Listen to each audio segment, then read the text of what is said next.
Hi there, and welcome to Yearly Reviews, a show where I go through all the games that I played through the year of 2020 1 week at a time. So without further ado, let's see what we're reviewing this week. There's usually a certain rule when it comes to sequels. Usually they won't be as good as the original film or game or whatever, but there are a few exceptions to this rule. There are some games which can be as good as the previous one before it, or it could be even better. Or it can be dog shit. There's a good chance of the two. So with that, let's take a quick glance at Layers of Fear. Layers of Fear is interesting as it's a horror game that doesn't really rely on jump scares and focuses on psychological horror. But the most horrifying thing about Layers of Fear was its ending, because fuck that ending. Not because it was scary though. So, how can you create a sequel from this? Answer: put it on a boat. Now finally, let's talk about Layers of Fear 2. Last time we were in a rustic Victorian mansion, and in Layers of Fear 2 we are on a cruise ship. We play an unnamed actor whose name isn't revealed until the end, but because I'm going to avoid spoilers until later, we're just going to call him Darren Sun Sun. Darren is a method actor from Hollywood whose agent brings them up on a deal too good to refuse. Darren ends up becoming the star of a film on a cruise ship. The problem is though, due to childhood problems, they hate the sea.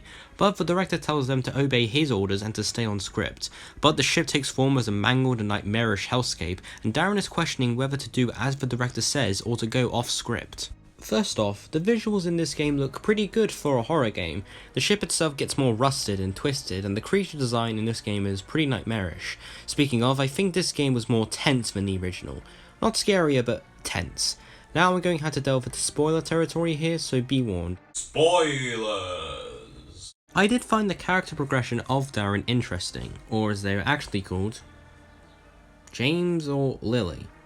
Whatever, Darren's more funny though.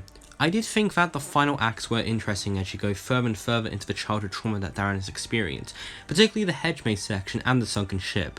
I just thought that was interesting to play through, and it brings a certain layer of fear to this game. You get it? Because this style of the game has also used this. It's funny.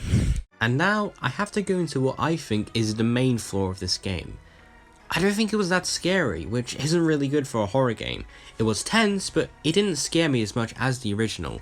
I feel like it tries to scare the player in small amounts, and when it does, it just goes into a chase sequence, which I feel isn't as horrifying as the developers imagined.